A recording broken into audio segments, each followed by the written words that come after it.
Vamos a apagar esta luz, por favor. Esta es la segunda clase del capítulo de técnica operatoria. ¿Qué cosa es la laparotomía? La laparotomía es un procedimiento quirúrgico. No la puede realizar un clínico. Lo tiene que ser un cirujano. ¿Okay? Muchas veces entre los cirujanos existe la disyuntiva: hacer una laparotomía o hacer una laparoscopía. Ambos son procedimientos quirúrgicos, se diferencian en el abordaje. Mientras que la laparotomía aborda la cavidad peritoneal mediante incisiones y una disección anatómica a través de los diferentes planos de la superficie hacia la profundidad, la laparoscopía no. La laparoscopía aborda la cavidad peritoneal mediante la perforación de la pared abdominal con los llamados trocares, ¿okay? Hasta llegar a la cavidad y proceder a realizar la intervención quirúrgica. Entonces, existen pues dos vías de acceso, ¿no? La laparotomía, como hemos dicho, que es un procedimiento que el cirujano lo realiza con dos objetivos: con objetivo terapéutico y con objetivo diagnóstico. Muchas veces uno ingresa a la laparotomía sin diagnóstico, como por ejemplo un trauma abdominal, ¿no? En un paciente politraumatizado, inconsciente, que evidentemente está inestable hemodinámicamente, y entonces uno tiene que ingresar porque hay sangre libre en la cavidad, pero muchas veces no sabiendo cuál es la víscera que está sangrando. Entonces uno ingresa con fines diagnósticos y obviamente terapéuticos a la vez. La laparotomía puede ser planeada, o sea, electiva, aquella laparotomía que se programa previamente, por ejemplo, una colecistectomía, ¿no? Cuando la vesícula no es aguda, es una vesícula crónica con su litiasis. Entonces, obviamente, la paciente o el paciente se programa, ¿no? Electivamente para determinado día. Entonces, es una laparotomía planeada, ¿okay? Independientemente de cómo está el estado clínico del paciente. Pero también puede ser una laparotomía a demanda, o sea, una laparotomía de emergencia, por el ejemplo que acabo de mencionarles del trauma abdominal. Esta es una laparotomía que hay que realizarse sí o sí, definitivamente, ¿okay? Lo cual nos diferencia estos procedimientos de laparotomía de lo que significa la laparostomía. La laparostomía es otro procedimiento, también quirúrgico, pero que, a diferencia de la laparotomía, este procedimiento evita el último paso de la laparotomía. O sea, ¿cuál es el último paso? El último paso es el cierre, la síntesis de la pared. Entonces, en una laparostomía no se cierra la cavidad, se deja abierta. Pero evidentemente no se dejan las vísceras intracavitarias al aire libre, sino se cubren, ¿no es cierto?, con la llamada bolsa de Bogotá, que ustedes ya deben conocer. Y muchas veces esa laparostomía implica que el cirujano ingrese varias veces a sala de operaciones, por múltiples razones. Puede ser para diferentes lavados de la cavidad, limpieza de la cavidad o otras reintervenciones quirúrgicas. Por ejemplo, dejamos un packing, un taponamiento hepático por estallamiento hepático, y evidentemente hacemos laparostomía, pero sin embargo a las 24 48 horas están ingresando otra vez para retirar la gasa, cuando se asume que se ha cohibido el sangrado, de hecho la hemostasis. Entonces, eso es una laparostomía, a diferenciarla de lo que es laparotomía. En toda laparotomía existen los siguientes procedimientos. La incisión, como dice ahí, depende del tipo de cirugía. Si yo voy a a sacar el apéndice, por ejemplo, a hacer una apendicectomía, no le voy a hacer pues una incisión supraumbilical, ¿cierto? Entonces depende de la cirugía. Voy a hacer una colecistectomía, tengo que hacer pues una incisión a nivel del hipocondrio derecho, porque me va a dar facilidad, me va a dar comodidad para sacar esa víscera, ¿ok? Y otro objetivo importante para realizar la incisión es priorizar la cirugía. Eso es importante, muy importante. Muchas veces el paciente o la paciente indica, doctor, hagamos una incisión chiquitita, ¿no? Por estética. Es comprensible, ¿no? Pero cuando se prioriza la cirugía, yo no puedo hacer una incisión pequeñita para poder sacar una vesícula plastronada, ¿no? Porque me voy a complicar. Se va a complicar la intervención. Por eso dice, debe darse más importancia al acto quirúrgico que a la incisión. ¿Cuáles son los objetivos de este procedimiento? Primero, controlar la hemorragia, controlar la contaminación. Segundo, realizar la exéresis de los órganos que hay que sacar, ¿okay? Reparar las lesiones cuando se trata de una laparotomía de emergencia. Muchas veces tenemos perforaciones de víscera hueca o en su defecto estallamientos de víscera sólida, como es el hígado o el vaso. Y finalmente, realizar la limpieza de la cavidad. Uno no puede retirarse de la laparotomía o terminar la laparotomía sin haber hecho la limpieza, la toalé respectiva de la cavidad peritoneal. Esos son los objetivos de este procedimiento. Como les dije al inicio, puede ser electiva o puede ser de emergencia, ¿no? Entonces, es importante que, sobre todo, ambas, electiva y urgentes, o sea, de emergencia, se realicen incisiones.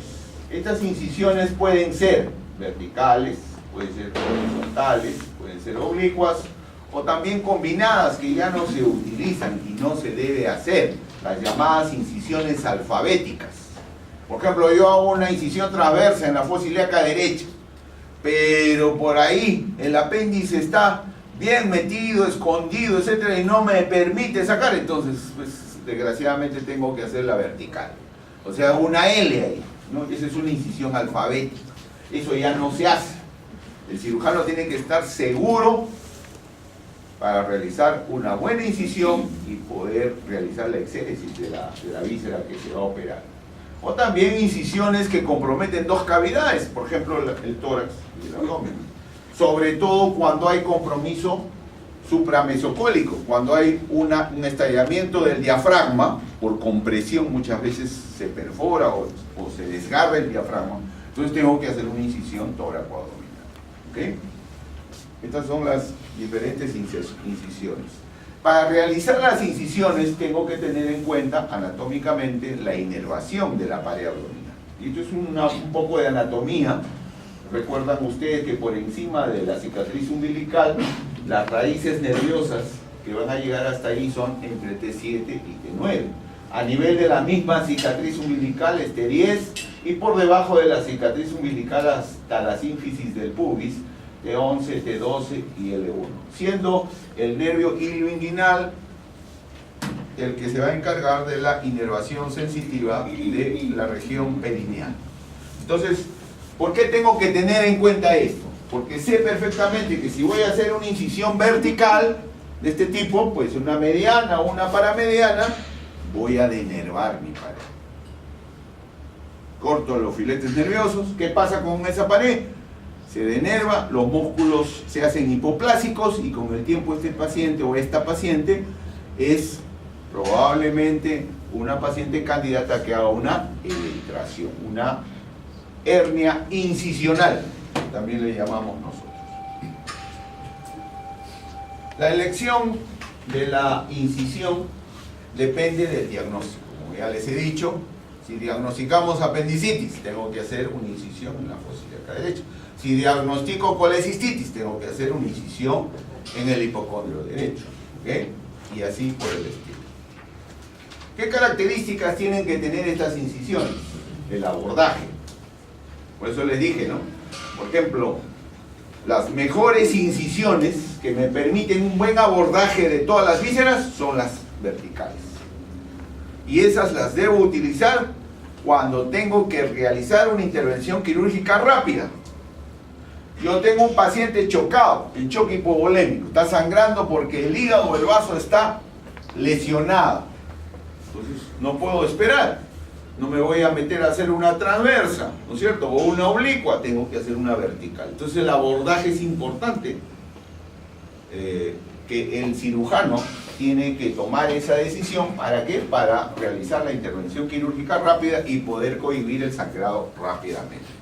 La adecuada exposición también es importante presentar, sobre todo los ayudantes del cirujano tienen que presentar todas las vísceras, sobre todo las lesionadas, para realizar la intervención quirúrgica. Extensibilidad, ¿qué significa esto? Que las incisiones, sobre todo verticales, son ampliables. Si yo me hago una mediana infraumbilical y la lesión está por encima del ombligo, yo puedo ampliar, ¿ok? Supraumbilical. Y viceversa, también las otras incisiones paramedianas. Y finalmente, la seguridad. O sea, ¿qué significa esto? Que no se va a eviscerar el paciente, ¿ok?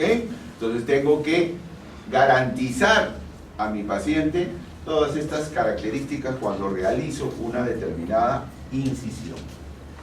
Aquí tienen todas las incisiones, las verticales, que generalmente son la mediana y la paramediana. La mediana, que es la más usada, sobre todo en intervenciones quirúrgicas de emergencia, que el abordaje se realiza entre los dos rectos anteriores, o sea, en la línea alba, ¿no es cierto? Entonces esta incisión me da muy buena exposición de todas las vísceras. Lo hacemos rápidamente, es un abordaje rápido de la cavidad peritoneal, a diferencia de las otras, por ejemplo las transversas, ¿no? En el caso de las transversas tenemos varias. Tenemos, por ejemplo, la Rocky Davis, que dice acá, que es una incisión que se realiza a nivel de la fosa ilíaca derecha. ¿Cuál es el punto para realizar esta incisión? Trazamos una línea entre el ombligo y la espina ilíaca anterosuperior, línea imaginaria. La dividimos en tercios y la unión de los dos tercios internos con el tercio externo, ese es el punto donde debo hacer mi incisión transversa Rocky Davis, que dice acá. Esa incisión es exclusivamente para la fosa ilíaca derecha, o sea, cuando tengo apendicitis, cuando tengo problemas a nivel del ciego o del ilion terminal, utilizo esta incisión. Paralelamente también tengo la McBurney, que es ya no una transversa, sino es una oblicua. También esta incisión tiene como punto referencial al punto de McBurney de la apendicitis aguda. Es una incisión oblicua en dirección del apéndice. El apéndice va así, entonces yo le hago la incisión en forma oblicua en dirección del apéndice. En estos casos, ambas incisiones, tanto Rocky Davis como McBurney, atraviesan los diferentes planos anatómicos que ya conocemos. Después de la piel, celular subcutáneo, y viene la fascia. La fascia se presenta primero del oblicuo mayor, ¿ok? Son los músculos anchos del abdomen. Luego viene el oblicuo menor y finalmente el músculo transverso. Entonces uno, con estas incisiones pequeñas, transversas y oblicuas, yo atravieso los diferentes planos, tanto aponeuróticos como musculares, hasta llegar a la cavidad peritoneal. También finalmente tengo la subcostal, sobre todo la subcostal derecha, que es la llamada Kocher, que la utilizo bastante para las colecistectomías, para la exploración de la vía biliar. Es muy utilizada esta incisión. Cuando es bilateral, subcostal bilateral, o sea, tanto derecha como izquierda, esta incisión la utilizo sobre todo cuando voy a hacer las intervenciones esofágicas, cuando hay hernias diafragmáticas, ¿ok? Y sobre todo cuando voy a realizar intervenciones sobre el diafragma. Entonces esta incisión es especial, ¿no? La puedo utilizar en esos casos. Entonces las mixtas, que ya hemos dicho, que abarcan ambas cavidades, la cavidad torácica y la cavidad abdominal. Luego de hacer la incisión, obviamente empieza a sangrar el tejido. Entonces tengo que recurrir a este procedimiento que se llama hemostasia. Hay que cohibir el sangrado. Es importante este paso porque si uno no frena el sangrado, entonces comienza a producirse el llamado hematoma de la pared. Y cuando uno va a cerrar, en el último momento de la laparotomía, en el cierre, ya dificulta el cierre.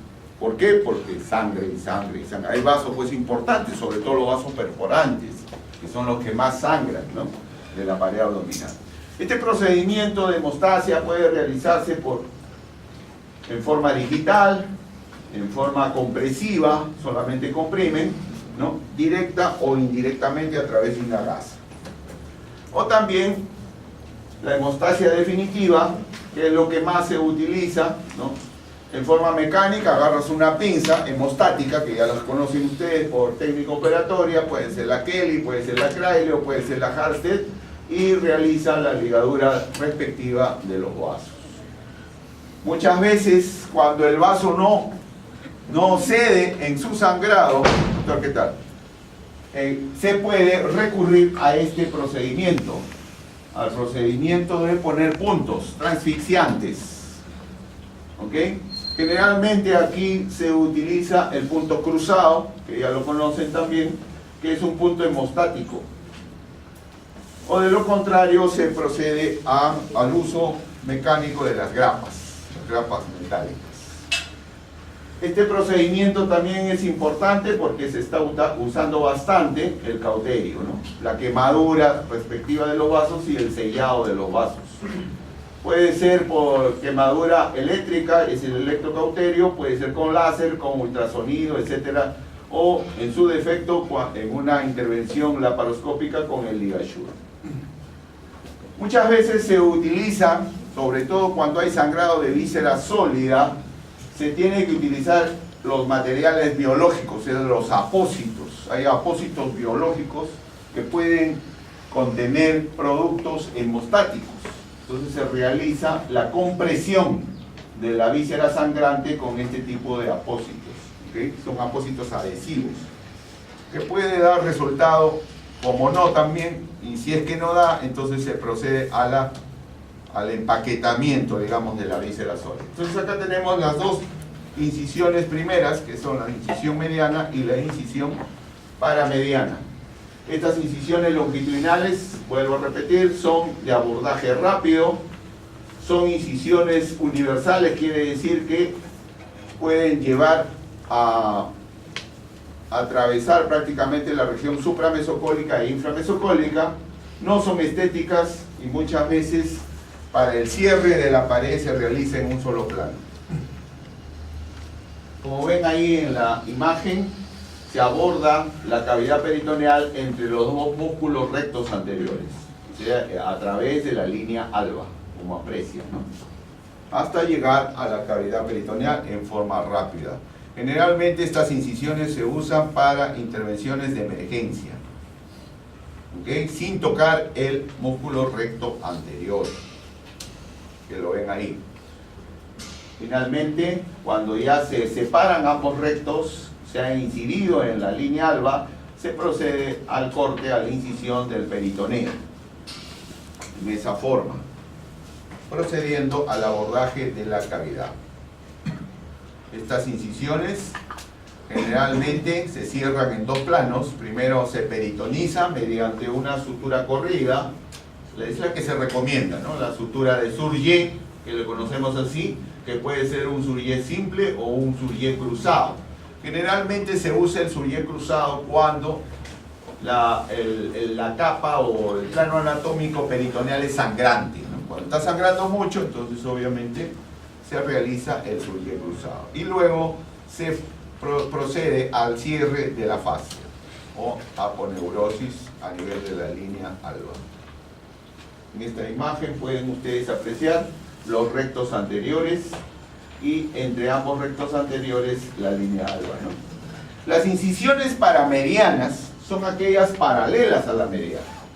Paralelas. Pueden ser incisión paramediana supraumbilical o infraumbilical. ¿Ok? Estas incisiones, ojo con lo que les digo, puede abordar la cavidad peritoneal por dentro del recto anterior, o sea, pararrectal interna, o por fuera del recto anterior, pararrectal externa. O también el abordaje puede ser transrectal, atravesando y separando las fibras del recto anterior.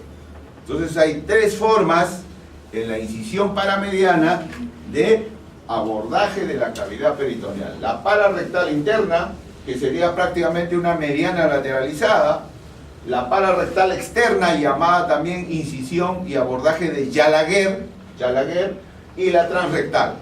La que más se usa es la de abordaje pararrectal externo. ¿Por qué? Porque si yo abordo a través del estuche de los rectos, separo el músculo recto, las fibras del recto anterior, me encuentro, como ustedes saben, con dos grandes vasos acá, los vasos epigástricos, que vienen descendiendo. Muchas veces se lesionan y empiezan a sangrar y pueden producir hematomas o seromas en el postoperatorio. La incisión pararrectal interna prácticamente es una mediana, es la misma que la mediana, pero es mucho más pequeña, ¿ok? Entonces la más aconsejable a utilizar es la incisión de Gallagher, abordaje de Gallagher para la cavidad peritoneal en las incisiones paramedianas. Tienen el estuche posterior del recto anterior. Recuerden ustedes que de los 2/3 superiores hasta el apéndice sifoides, el estuche de los rectos divide sus fascias en 3 aponeurosis por delante del recto anterior y 3 aponeurosis por detrás. Pero en el tercio inferior, acá justo, las 6 aponeurosis pasan por delante. Y entonces en la cara posterior del recto anterior ya no hay fascia, queda esta pequeña tela que se llama fascia transversalis. ¿Y cuál es el elemento anatómico de referencia que me dice la diferente distribución de aponeurosis? Esta estructura semicircular que se llama arco de Douglas. Ese es el arco de Douglas. Entonces son puntos de referencia anatómicos importantes a tomar en cuenta cuando uno va a realizar el abordaje de la cavidad peritoneal con estas incisiones.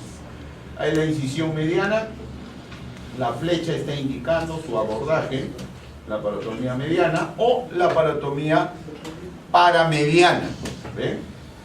Esa es la paramediana, a través del estuche de los rectos. Ahí tienen la mediana y la paramediana. Esa es la mediana, supraumbilical primero, infraumbilical después, y la diferente disección de los planos anatómicos: piel, celular subcutáneo, estuche de los rectos y abordaje de la cavidad peritoneal. También las incisiones paramedianas, ahí tienen a la paramediana supraumbilical, abordaje a través del estuche de los rectos. Entonces, estas incisiones se realizan muy frecuentemente en laparotomías de emergencia.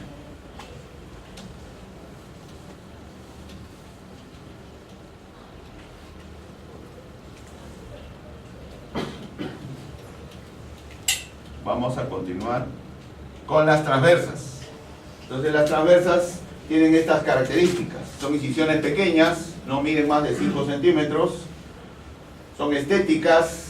Hay acá sí varios planos que hay que atravesar porque son planos musculares, como ustedes saben, todos los músculos anchos del abdomen. Tienen la diferencia con las verticales en que respetan la inervación de la pared. Acuérdense que lo que les mencioné, la inervación de la pared, ¿no?, a través de las raíces nerviosas, vienen así en forma descendente, ¿cierto? Cuando se hace una incisión vertical, desgraciadamente se denerva, pero en este caso, y el caso de las transversas, se respeta esa inervación, los filetes nerviosos. ¿Por qué? Porque las fibras musculares se separan nada más. No hay incisión muscular, mejor dicho. Pero el problema es que al traccionar la fibra muscular muchas veces son sangrantes estas incisiones. Ahí tienen ustedes la incisión de Rocky Davis. Como les mencioné, es una incisión transversa en la fosa ilíaca derecha. Acá la tienen, 5 centímetros, y se procede a la divulsión de los diferentes planos anatómicos, ¿no? Primero el oblicuo mayor, luego el oblicuo menor y finalmente el transverso. Luego ya se aborda la cavidad a nivel de la fosa ilíaca derecha.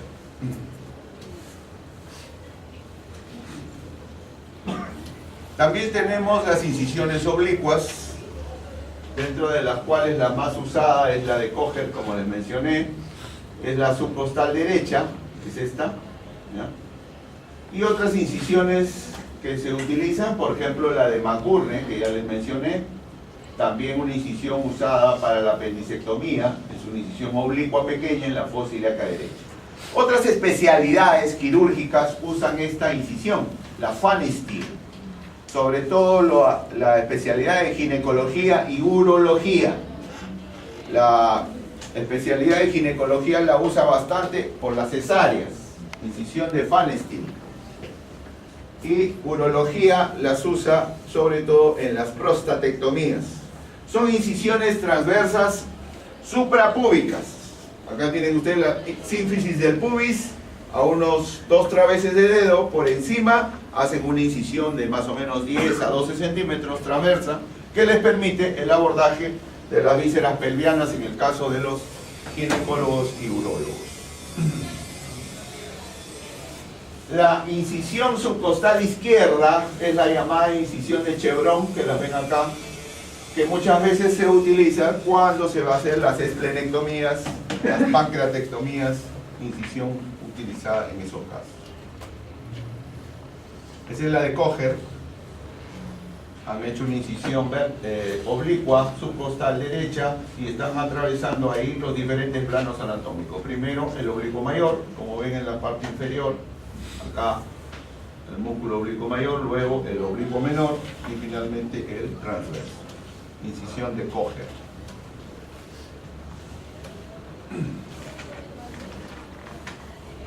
Esta es la de Pfannenstiel, como ya les mencioné, incisión suprapúbica.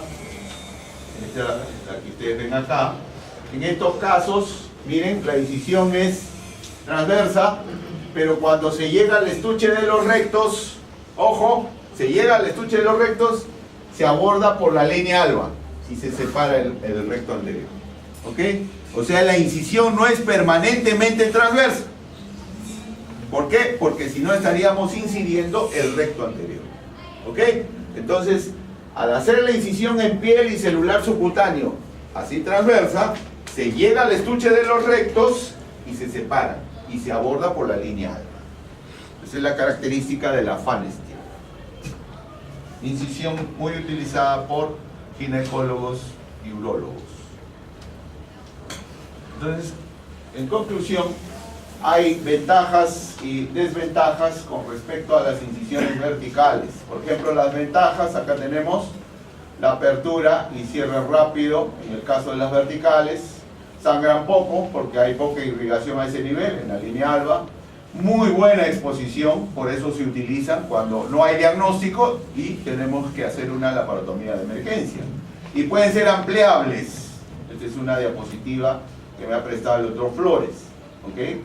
Las incisiones transversas también tienen sus ventajas, son muy estéticas, son pequeñas, no lesionan la inervación de la pared abdominal. Es más difícil que un paciente con incisión transversa me haga una eventración que un paciente con incisión vertical. ¿Okay? Pero sí son sangrantes y el cierre, o sea, la cicatrización es más rápida. ¿Okay? Esas son sus ventajas. El siguiente momento, después de hacer la incisión y aperturando la cavidad peritoneal, es la exploración de la cavidad. Exploración que permite la palpación de las vísceras. Entonces, lo que primero se debe explorar al aperturar la cavidad son los órganos sólidos. ¿Okay? Tal es el caso del hígado, del vaso, y en el retroperitoneo los riñones y el páncreas.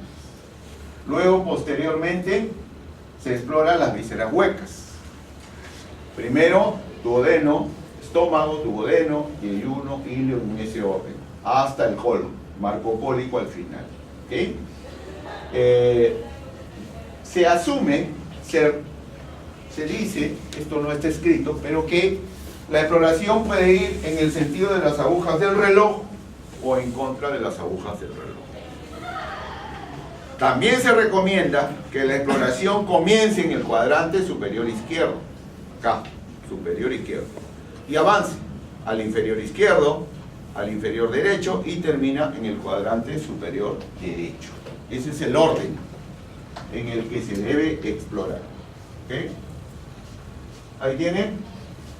A la exploración, en el abdomen superior tenemos que ver el espacio sufrénico, o sea, el que se encuentra entre el diafragma y el hígado, tanto derecho como izquierdo, la región hepática, o sea, el hígado, víscera sólida, la región gastrodenal, el páncreas y el vaso. En el caso del inframesocólico, tenemos que realizar la exploración del espacio parietocólico derecho y parietocólico izquierdo.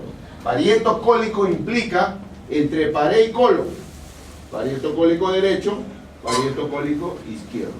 Muchas veces en estos espacios de clive se acumulan secreciones, que puede ser sangre, pus, heces inclusive, ¿ya? Cuando hay peritonitis. Entonces hay que hacer la limpieza respectiva para poder realizar la intervención quirúrgica central o principal.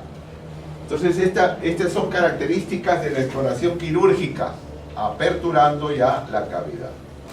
¿Me entienden? Acuérdense que el elemento de referencia anatómico que divide a la cavidad peritoneal es el mesocolon transverso. Por eso le pongo acá esta línea punteada.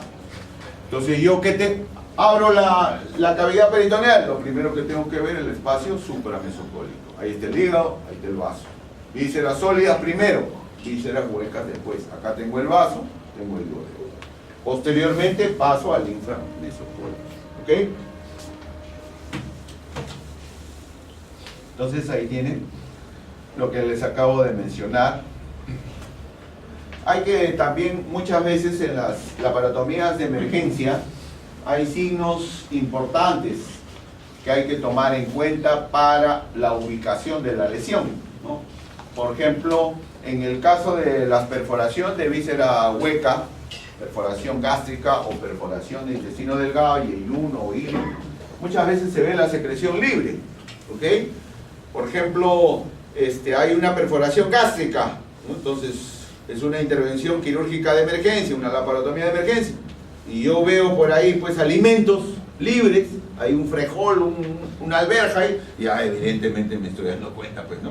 Es un signo característico, ¿no? O de lo contrario hay bilis, entonces evidentemente ahí me estoy dando cuenta que ya hay una perforación de intestino delgado, del duodeno, yeyuno o hilo. Entonces tengo que ir a explorar esas vísceras. O también puede haber un olor sui generis de heces, entonces ya me doy cuenta de que puede ser el colon el que está perforado. Entonces estos son características, signos característicos o hallazgos quirúrgicos que el cirujano puede encontrar, que nos pueden orientar dónde está la lesión, ¿ok? O también cuando ya son órganos pélvicos puede haber orina libre en cavidad, cuando hay perforación de vejiga y otros órganos importantes, ¿no? Cuando hay sangrado, sobre todo pues en los embarazos ectópicos, muchas veces hay sangre en la pelvis, en la cavidad pelviana. Hay maniobras especiales que se realizan en la laparotomía. ¿Qué maniobras? Acá tenemos la primera y la más importante para ver e inspeccionar órganos supramesocólicos es la maniobra de Kocher. ¿En qué consiste esta maniobra? Esta maniobra consiste en decolar el marco duodenal, o sea, levantar el marco duodenal para observar páncreas, cabeza de páncreas, si hay alguna lesión a ese nivel, ¿ok? O también para inspeccionar duodeno, cara posterior del duodeno. Muchas veces hay perforaciones a ese nivel. Luego tenemos la maniobra de Kocher-Cattell, que va del otro lado. Exploración del lado izquierdo, para explorar el vaso. de colación del marco duodenal izquierdo, que ustedes saben es retroperitoneal, y ahí podemos encontrar lesiones a nivel renal. ¿Okay? También con esta maniobra podemos darnos cuenta de cómo está el diafragma en su cúpula izquierda, el hemidiafragma izquierdo. Entonces estas son maniobras que realiza el cirujano. Ahí los tienen, ¿sí? Están levantando prácticamente el supramesocolon para poder realizar la inspección de la pared posterior del estómago, de la cara posterior. Muchas veces hay úlceras que se perforan hacia la pared posterior y uno no se da cuenta, ¿no? Entonces uno tiene que levantar el colon transverso y el mesocolon transverso para poder observar la cara posterior del estómago. También páncreas, cuerpo y cola. Entonces estas son exploraciones importantes. Para explorar el retroperitoneo, que es un espacio que se encuentra detrás, la maniobra de Mattox es importante, que nos permite a nosotros evaluar cómo están los dos riñones, derecho e izquierdo, y la cara posterior del vaso. Entonces, aparte de eso, se puede también explorar a este nivel, con esta maniobra, grandes vasos, vena cava, por ejemplo, ¿okay? O arteria aorta en su defecto. Entonces, son exploraciones importantes a tomar en cuenta cuando se necesita aperturar el espacio retroperitoneal. Esta es la maniobra de Kocher. Miren cómo el cirujano levanta el marco duodenal para poder apreciar la cara posterior del duodeno y cabeza de páncreas. Tiene sus límites, fíjense.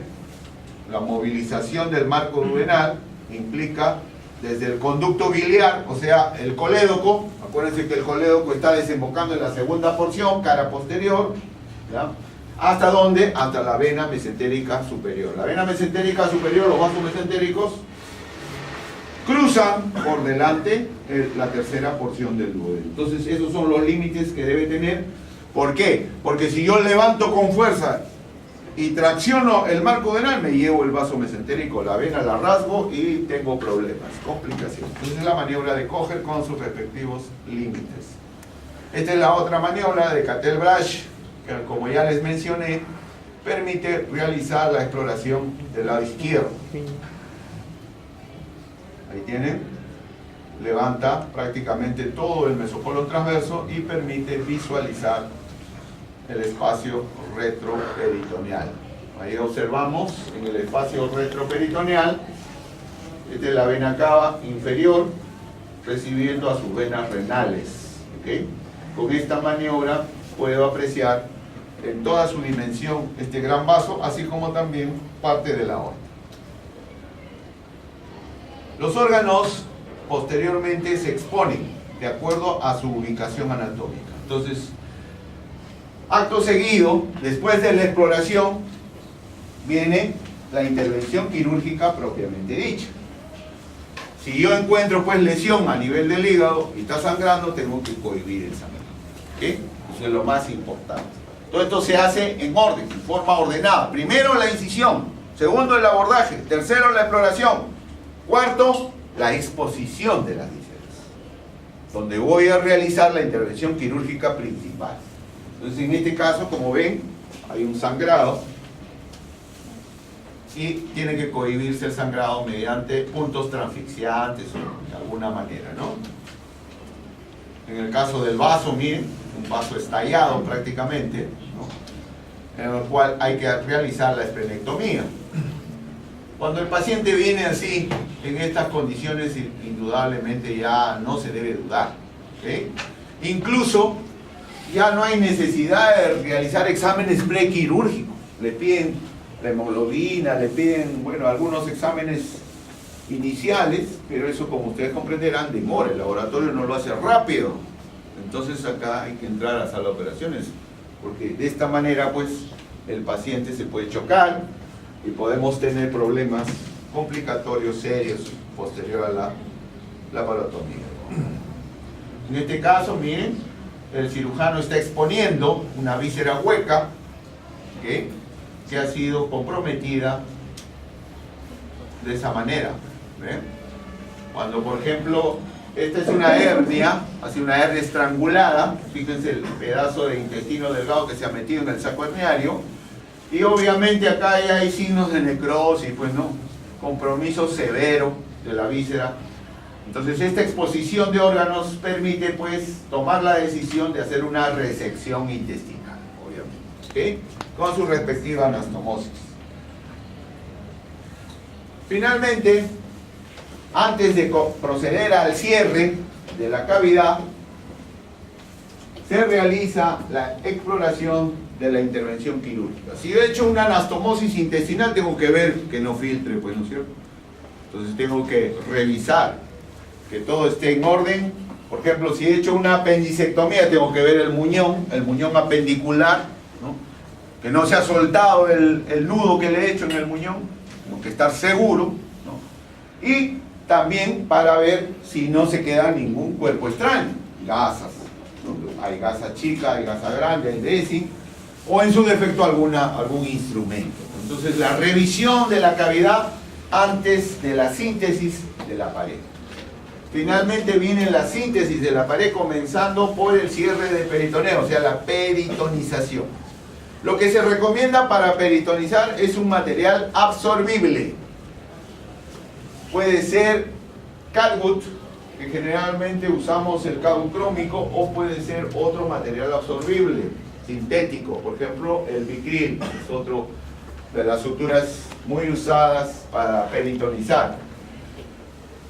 Normalmente se utiliza una sutura corrida, es un Surgier, que como ya les dije puede ser un Surgier simple o un Surgier cruzado. Después de la peritonización procedemos al siguiente plano, que es la fascia. Cerramos la fascia, cerramos la aponeurosis. Acá se recomienda material no absorbible, no absorbible. Puede ser seda, puede ser nylon, aunque la seda muchas veces origina granulomas a cuerpo extraño.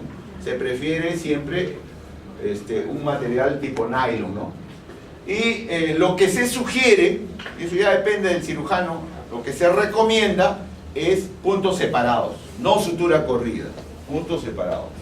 ¿Qué puntos usamos acá? Bueno, acá podemos usar el punto simple como punto separado, o también podemos usar el punto de PAC, ¿no es cierto? Que ya lo conocen, también lo podemos usar en estos casos para el cierre de fascia.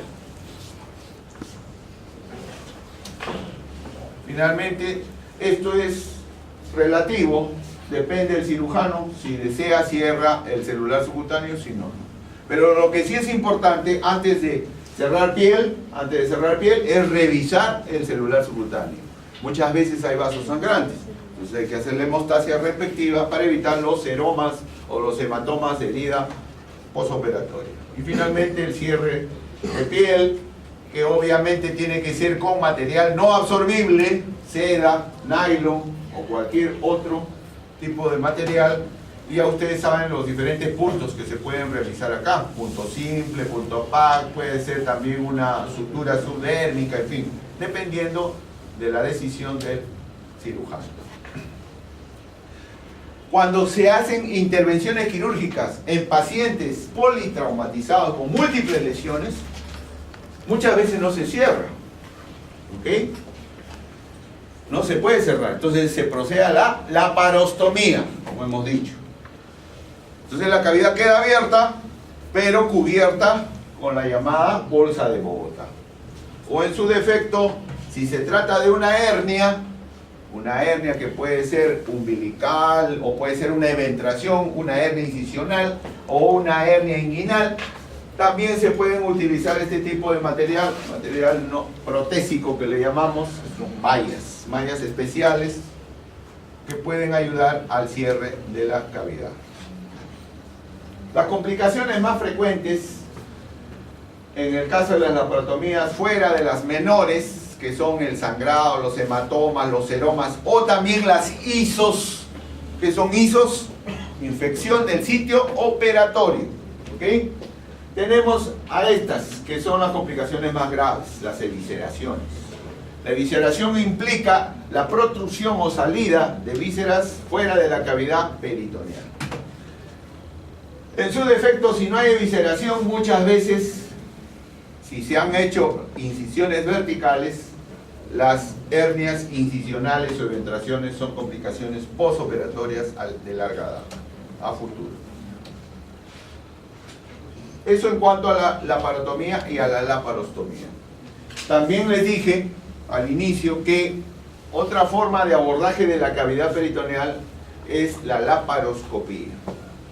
¿Y qué implica la laparoscopía? La laparoscopía implica el abordaje de la cavidad mediante la penetración de trocares, de instrumentos punzo penetrantes, como ven, a través de la pared, sin realizar, o se realizan incisiones pequeñitas para que pueda entrar solamente de 10 milímetros, 1 centímetro máximo, para que puedan entrar estos instrumentos que se llaman trocares. ¿Okay? ¿Previo qué? Previo neumoperitoneo. Lo que está en azul es el neumoperitoneo. Y el neumoperitoneo generalmente se realiza con CO2, o anhídrido carbónico. Entonces se introduce el anhídrido carbónico, se distiende la pared abdominal y se procede a la penetración de los diferentes trocares para realizar la intervención quirúrgica. Ahí tienen cómo el cirujano está tratando de ingresar a la cavidad con el trocar y las vísceras están desplazadas por el anhídrido carbónico, el CO2, para evitar la lesión de las vísceras. Eso sí es importante, que la presión de anhídrido carbónico oscile entre 16 y 20 milímetros, porque de lo contrario, si es menor, muchas veces no distiende bien la pared. La pared está cerca de la víscera y cuando ingresan con el trocar, pues se lesionan vísceras de esa manera. Ahí tienen. Muchas veces para una apendicectomía solamente bastan 3 trocares, el T1, el T2 y el T3, para realizar la apendicectomía. O en su defecto pueden utilizarse 3 trocares para intervenciones quirúrgicas mayores, más grandes. Estos son los trocares, son instrumentos punzopenetrantes, generalmente descartables, pueden ser también no descartables, pero los que más se usan son estos. Y esta es la pincería que se utiliza, al igual que en instrumental convencional, también tenemos acá esta pinza de Babcock o Babcock, se llama así, pinza de canastilla, para realizar la apendicectomía. Tenemos también la tijera de Metzenbach o esta que es la Grasper, para la tracción respectiva.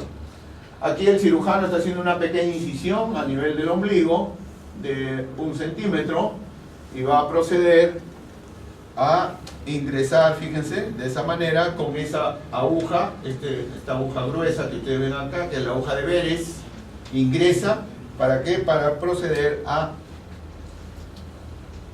realizar el ingreso del CO2. Está ingresando el CO2, se ha procedido al neumoperitoneo. Cuando ya hay una buena presión de CO2, se procede a ingresar con el trocar. Ese es el T1 a nivel umbilical. Se saca parte del trocar y se introduce la cámara.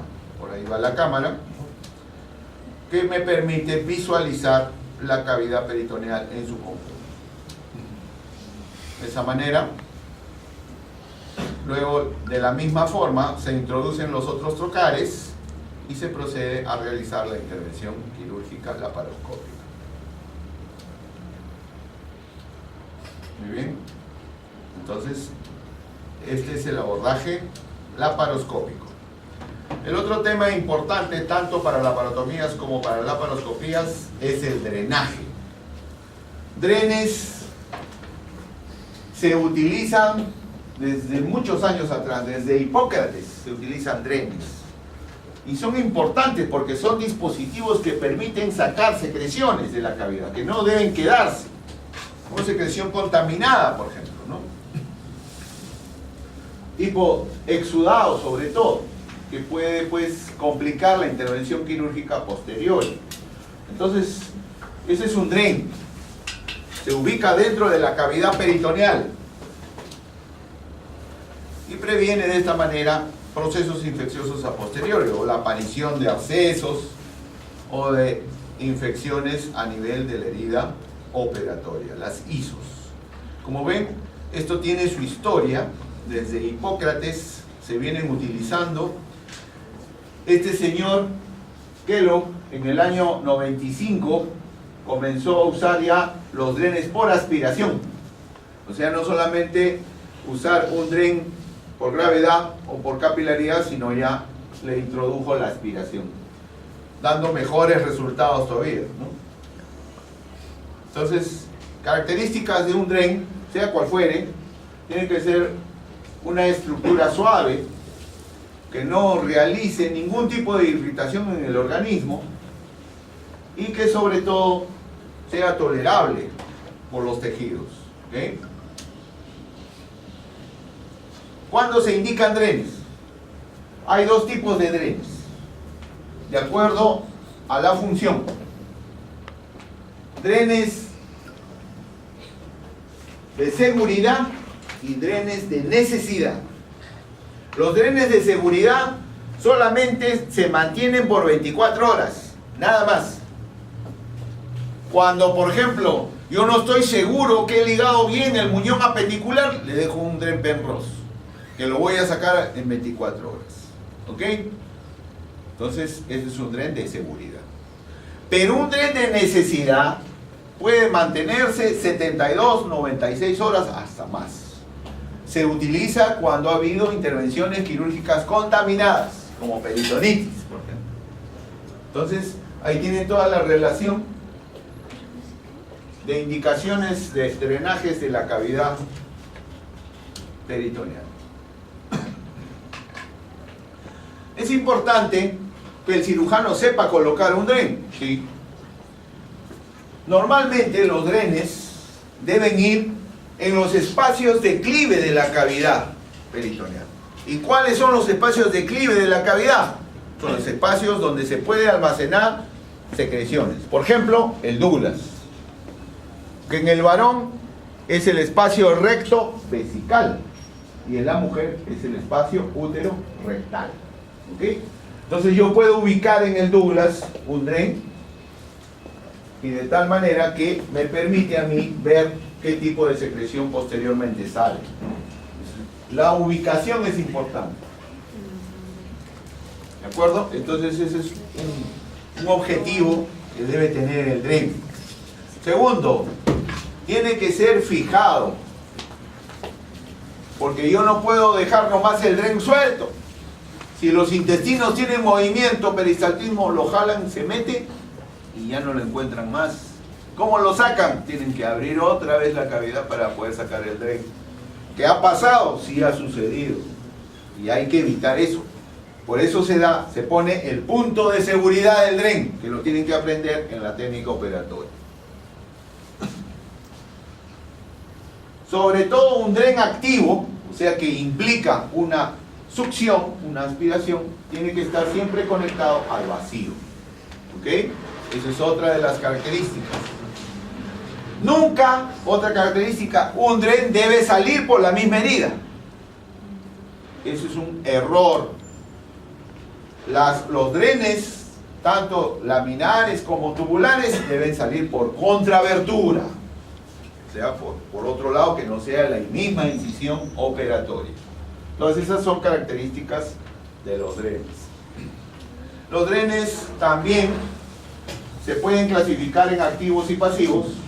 Activos, como ya les mencioné, implican succión, conectados a un sistema de aspiración. En cambio, los pasivos no, los pasivos drenan por capilaridad o por gravedad. Ahí tienen los pasivos.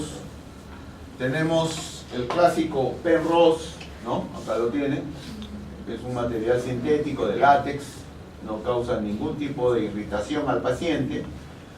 En última instancia, si no tienen Penrose, pues están en un sitio donde no hay casi nada, entonces agarran un guante, lo cortan y entonces pueden utilizar y elaborar su Penrose. ¿Okay? También podemos tener en este tipo de drenes, los drenes tubulares, son drenes de látex, son tubos con una luz que generalmente se criban en la zona donde se va a ubicar. ¿A qué me refiero con cribar? Hacerle hueco. Le hago 2, 3, 4 huecos y lo dejo en el Douglas, lo dejo en el Pareto cólico, derecho, izquierdo, lo dejo en el Morrison. ¿Okay? Entonces son drenes tubulares y drenes laminares. Ese es el Penrose y sus respectivas características. Así sea Penrose o sea tubular, tiene que ser fijado. ¿Ok? Estos son los tubos que se utilizan, son drenes tubulares pasivos. El más conocido es el dren de Kerr, que generalmente se utiliza en la vía biliar. Cuando uno abre el colédoco, generalmente no lo cierra sin drenar, se deja siempre un dren ahí, es un dren en T, que se utiliza muchas veces para, posteriormente al acto quirúrgico, en el postoperatorio, tomar placas radiográficas llamadas colangiografías, Transker. Luego tenemos los drenes con succión, o drenes aspirativos. Ahí tenemos el redón, es una succión pequeña, ¿no?, de baja presión. Generalmente el redón y el Jackson Pratt se utilizan en pared para evitar los seromas, los hematomas o las infecciones del sitio operatorio. También tenemos este dren, que es el dren torácico, que generalmente lo usan los cirujanos torácicos cardiovasculares para drenar espacio pleural, cuando hay neumotórax o cuando hay hemoneumotórax. Hay un dren especial, ese es el redón, ¿ven? Es un tubo multiperforado, cribado, que se introduce, el llamado Hemovac, pero Hemovac es la marca, por si acaso. El nombre científico es redón. ¿Okay?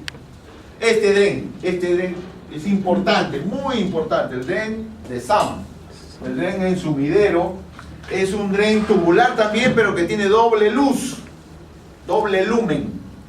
Generalmente se utiliza cuando se va a succionar una secreción espesa, con detritus, con tejido, como es el caso, por ejemplo, de las pancreatitis necrohemorrágicas. Entonces se usa mucho este dren de SAM, que generalmente se lo ubica en el retroperitoneo, donde está el páncreas.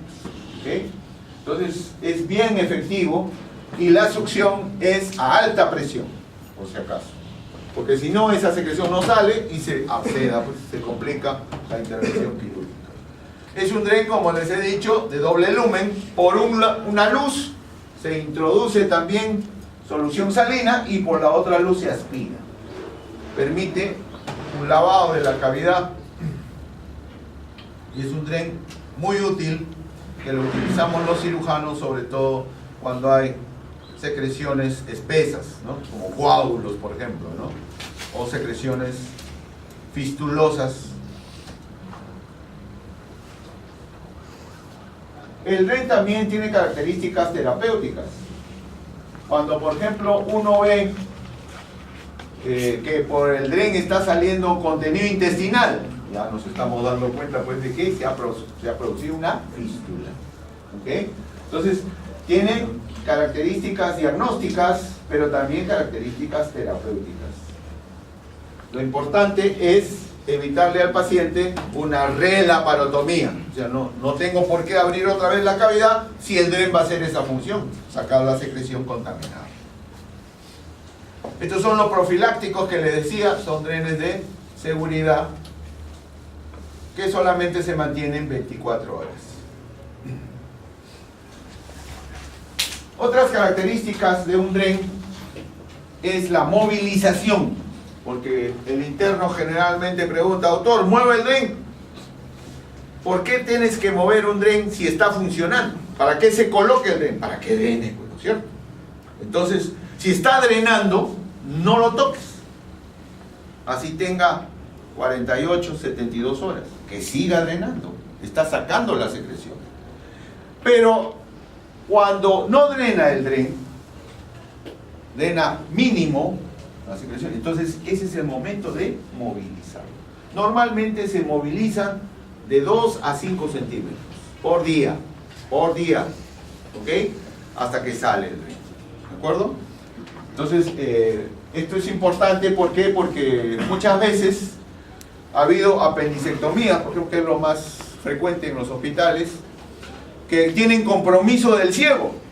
El ciego también está inflamado o había necrosis, entonces sacaron el dren a las 24 horas y el ciego se abrió y se formó una fístula. Y la secreción fecaloidea del ciego se almacenó dentro de la cavidad y ha hecho una peritonitis. Entonces hay que abrir otra vez, hay que relaparatomizar a ese paciente. Por eso es importante saber en qué momento se mueve, se moviliza el dren, sea laminar o sea tubular, ¿ok? Eso es algo bien, bien importante. No sustituyen evidentemente una cirugía, pero sí, digamos, son dispositivos que pueden salvar de complicaciones postoperatorias. El punto de sutura, generalmente, el punto del dren de fijación se hace a nivel de piel, por si acaso, no en otros planos. Hay algunos residentes que fijan el dren a nivel de la fascia, y eso está mal, ¿ok? Siempre en piel. Este es el Jackson Pratt, es un dren tubular, más grande, más amplio, ¿ven? Este tubo es el que entra lleno de agujeros, lleno de cribas, y el que permite succionar pues diferentes secreciones. Es el Penrose, nuevamente, el Redon o Hemovac, y este es el reservorio. Cuando uno presiona, succiona, aspira y se queda así. Y este dren ingresa, entonces está succionando permanentemente.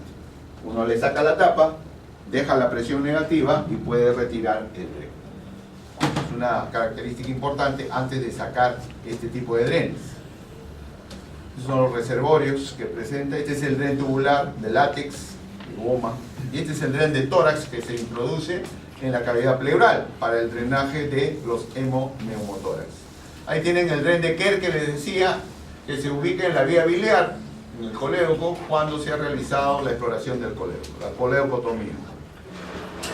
De hace más o menos 20 años, aproximadamente, se viene realizando este procedimiento en los actos quirúrgicos, en todas las laparotomías, sobre todo cuando hay pacientes con múltiples lesiones. Generalmente se usa en pacientes politraumatizados, es el control de daños. ¿Qué cosa es el control de daños? El control de daños implica realizar lo mínimamente posible para mantenerle la vida al paciente. Por ejemplo, si está sangrando, taponamiento y afuera, se terminó. Si hay una perforación de víscera hueca, colostomía y afuera, cerrar la perforación, colostomía y listo. Lo mínimamente necesario, ¿ok? Porque si nos ponemos a realizar intervenciones quirúrgicas grandes, se prolonga la intervención quirúrgica y ese paciente puede llegar al shock refractario, si es que no está en shock ya, en shock hipovolémico o shock séptico, ¿ok? Entonces, el control de daños salva vidas y es un procedimiento que no solamente lo hace el cirujano, porque ese paciente, después que sale de sala de operaciones, tiene que ir a UCI. En la unidad de cuidados intensivos lo estabiliza el uciólogo y regresa otra vez finalmente a sala de operaciones ya estable para retirar la gasa del packing, o sea, el taponamiento, o en su defecto realizar la intervención quirúrgica definitiva. Entonces, control de daños es un procedimiento importante que lo realiza no solo el cirujano, sino también los intensivistas. Lo que hay que evitar es que el paciente ingrese a esta triada mortal, ¿no es cierto? Porque cuando hay pérdida de sangre, ¿qué se produce? Se produce hipotermia.